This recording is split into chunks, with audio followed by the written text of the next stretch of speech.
Fever, 1793, Chapter 9. September 2nd, 1793. He's the best physician that knows the worthlessness of most medicines. Benjamin Franklin, Poor Richard's Almanac, 1733. I stood dumbly while Grandfather knelt by Mother's side. "She's alive," he said. "Take her feet, Maddie. We must get her inside." Eliza screamed as we carried Mother through the front door. She dropped a clay pitcher on the floor. It shattered into bits. "Is she—" "She was overcome by the heat," said Grandfather. "She'll be fine after a short rest. That's all she needs, a short rest." Mother didn't open her eyes until we tucked her into bed. She looked around in confusion. "You fainted," Eliza explained. "That's what you get for working too hard," added Grandfather. I waited for Mother to throw off the quilt and scold us. Instead, she shivered. "I'll sleep a few moments, then I'll feel better," she said, patting my hand. "Go downstairs, Matilda. Be useful." Something was desperately wrong. Mother was sleeping in the middle of the day. I wanted to stay and watch over her, but Eliza and Grandfather shooed me out of the room. There was no time to argue. A customer banged through the front door and called for something to drink. Nothing went right that afternoon. The coffee urn leaked, the biscuits burned in the oven. I dropped an entire drawer of tea leaves on the floor. The gentlemen were all quarrelsome and fractious. I snuck upstairs once, but Mother still slept. Eliza gave me what for when she caught me. As I cleared the dirty mugs off the last table, Grandfather stood deep in conversation with Mr. Rowley. I motioned to Eliza. "Isn't he a doctor?" I asked. Eliza shook her head. "Not a proper physician, but he sees sick folk and prescribes medicines. All the real doctors are down on Water Street. It's been a terrible day there. They say bodies are piling up like firewood." "I don't believe it." "Shush," said Eliza. "I heard it at the society. If Reverend Allen said it, you can believe it's true. Here they come." Father introduced Mr. Rowley. I curtsied. "Mr. Rowley here has a vast experience treating female complaints," said Grandfather. "He'll get Lucille back on her pins in no time." I had my doubts. His hands were uncommonly dirty, and he smelled of rum.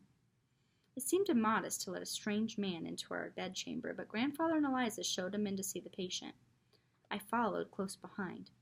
He first took Mother's pulse, then felt the skin on her ankles and wrists, then peered down her throat and under her eyelids. He worked without a word, grunting occasionally and making a tisking sound with his tongue. Mother did not wake. I wanted to throw a bucket of water in her face. It was against the laws of nature to let her lie in bed with the sun so high. At last Rowley rose from the bed. We waited for him to speak, like a congregation expecting the minister's benediction. "It is not yellow fever," he said. Grandfather sighed in relief. "But Dr. Rush says yellow fever is spreading everywhere," Eliza said. "Dr. Rush likes to alarm people," Mr. Rowley replied. "There's a great debate about this pestilence. Yesterday, a physician I shall not name diagnosed yellow fever in an elderly woman. Her family threw her into the street. She died. But she didn't have yellow fever. It was all a mistake. I used the diagnosis sparingly, and I assure you there is no fever in this house." Grandfather beamed. "See, Matilda, I was right. We have no cause to run out of the city like children scared by a ghost. Lucille will be scolding us by sunrise," he chuckled. Rowley wagged his finger at Grandfather. "I wouldn't predict that," he said. "She'll need more than a good nap to recover. Be sure to bathe her every 4 hours and keep her clean and cool. I'll give some remedies to your servant. And now," he said, holding out his hand and showing his gray teeth, "my fee." Giving my mother a bath fell upside down and back side front. I didn't want to do it. Daughters aren't supposed to bathe their mothers, but Eliza could not manage alone. We moved my bed to Grandfather's chamber and replaced it with the tin bathing tub. Every 4 hours we filled the tub with hot water mixed with black pepper and myrrh. The worst part was dragging Mother from her fitful sleep and getting her to sit in the water. The fever had taken hold of her senses, and she wept, calling my father's name. While Mother dozed in the tub, we stripped the linen from her bed and laid on fresh. She was supposed to drink dittany tea sweetened with molasses, but it tasted too horrible. As soon as we had her back in bed, Eliza emptied the tub and put more water on to boil. Mother shivered so hard her teeth rattled. Even with all the blankets in the house on her, she could not warm. She lay under the faded bedding like a rag doll losing its stuffing, her hair a wild collection of snakes on the pillow, her cornflower blue eyes poisoned with streaks of yellow and red. It hurt to look at her. After the sun set, Eliza set a candle by her bed. Your grandfather is sleeping at old man Karras's house, she explained. Just as well, I said. Are you going home? I must, she said. My brother is expecting me. I nodded. Eliza lived with her brother's family. They would be very worried if she didn't come home. I'll be fine, I said. I think she'll sleep through the night. Eliza kissed my forehead. Don't forget your prayers, she said. I'll come early and try to bring a doctor with me. After she left, I locked the doors and closed the shutters. A church bell struck 7 or 10 times, and I shivered. The coffee house was filled with shadows and dark noises. I took 2 extra candles from the clothes press and hurried upstairs to watch over Mother. She did not notice when I entered the room. Her face was pulled taut in pain, and she jerked in her sleep. I so wanted to touch her. The tops of her hands were roped with muscles and veins, but her skin was wrinkled and soft. Had she ever enjoyed anything?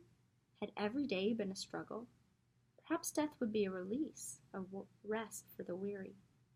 A slight breeze waltzed through the room. Silas strolled in and jumped onto the bed.